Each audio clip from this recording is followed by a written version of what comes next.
So comic books actually started out, they were comic strips in the Sunday Funnies. And somebody had the great idea to take several of the strips and put them together in one book, like the Peanuts. They put them all in one book, and that was the first comic book. And then, like I said, Superman came along, Action Comics #1. That was in 1938, long time ago. I don't think any of us were around back then. But that was the first superhero comic, and it was huge. They sold 4 million copies of that back then. That was big numbers. That's like more people than watch American Idol nowadays, I think. Over the years, comic books evolve. They take on topical issues like in the 60s and 70s, and the characters have become really well written, and like whereas a comic book story would last 8 pages back in the 30s, now they go sometimes 8 issues long, the same storyline. So, of course, you guys all know Spider-Man and everything, right? What we're going to do today is we're going to create a character. You guys know how Spider-Man became Spider-Man? Yeah!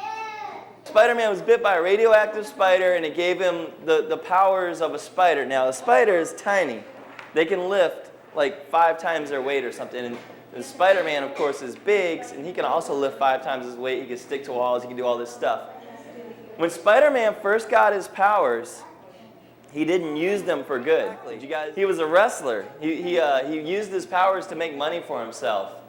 And then he let a thief get away, which he could have stopped, and the guy wound up doing something bad to Spider-Man's uncle.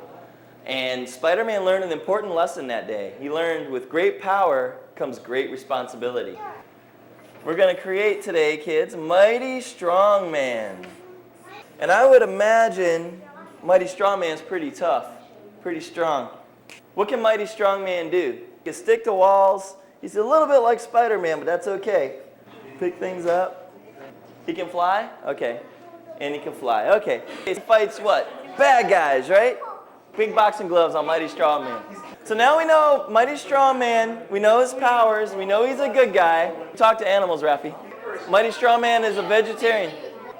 He was injected with a serum that gave him powers above that of a normal person, okay? Our superhero. What do y'all think of that?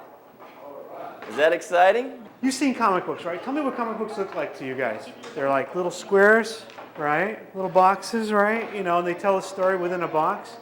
All right.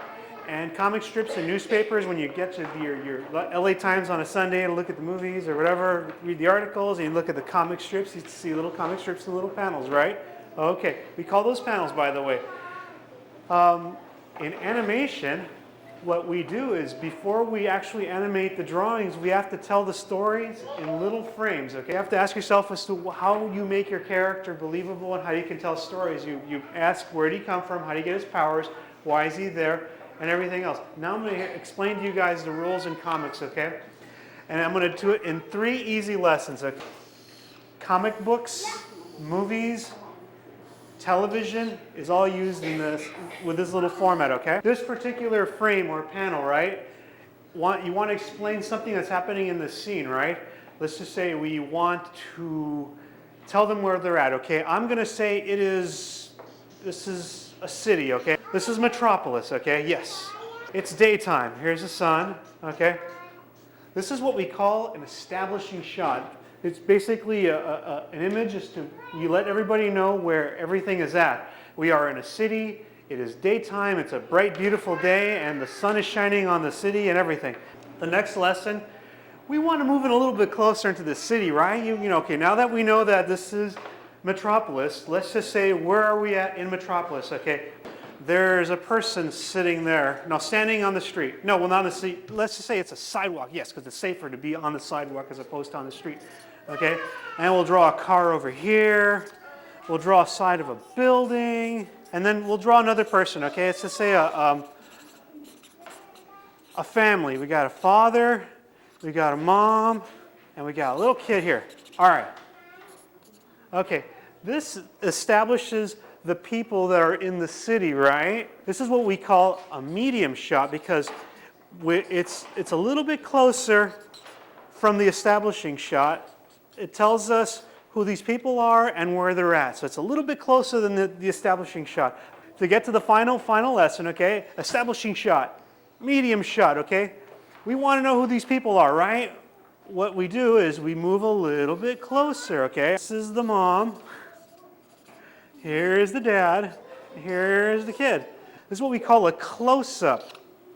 We go to a close-up guy so we can show reaction, see if they're angry, mad, happy, sad, or you want to show a detail. Let's just say, see what this person is pulling out of their pocket, or you show car keys, or something important, a little detail you want to share with your viewer when you're drawing a story. You use a close-up.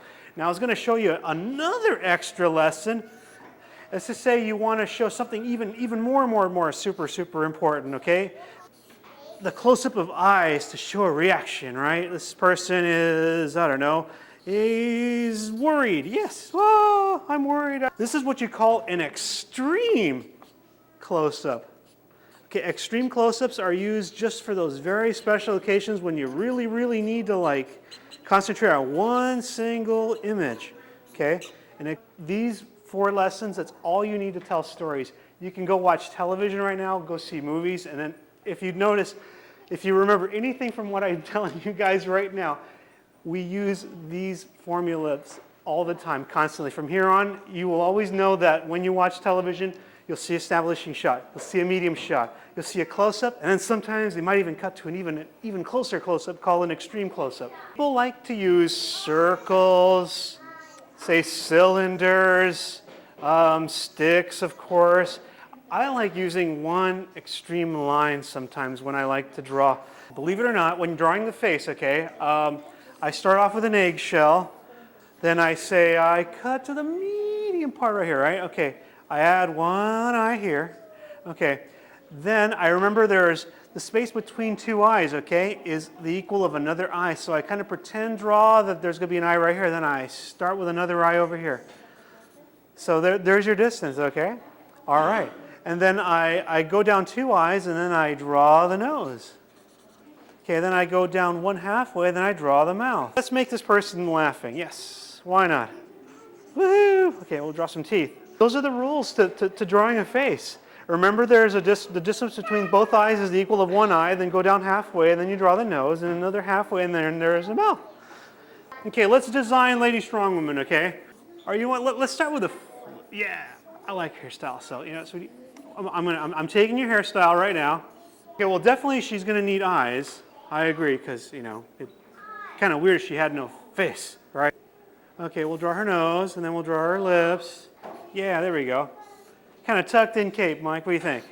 Cute little short cape? Okay, we can do the short cape. Short cape. Short little gloves or the long gloves? All right, long gloves. Okay, there we go. We could throw the armbands on top of the gloves. There's no rules against that.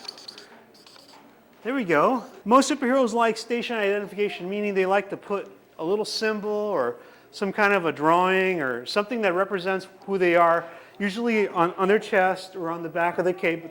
We'll do the MSW. Yeah, okay, we'll do M, S, and W. Belt, right? Okay. Should have a cool little emblem on the belt too? Diamond? Okay, we'll do a diamond. Woohoo! All right. I love diamonds too.